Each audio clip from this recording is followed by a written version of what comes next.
Ito ang Latest Chika mga mosa.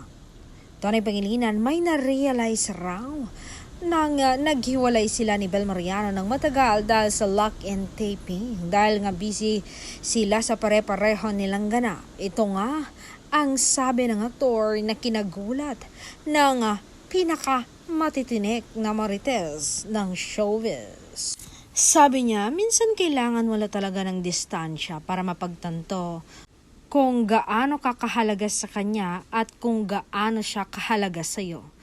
At kahit magkalayo kami, parang mas lumalalim yung pagmamahal ko sa kanya. Kasi hindi mo na kailangang magpumilit.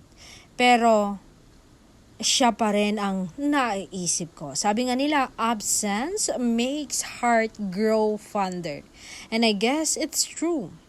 Hindi ko alam kung anong mangyayari sa amin, pero habang magkalayo kami ni Bel, parang nagsusulat kami ng sariling kwento na puno ng paghihintay or excitement. Hindi ko na kailangang magmakaawa o iparamdam mo sa kanya kung anong nararamdaman mo. Kasi sa bawat tanong, sa bawat kumusta niya, nararamdaman ko na lang na siya pa rin ang tinitubok ng puso ko.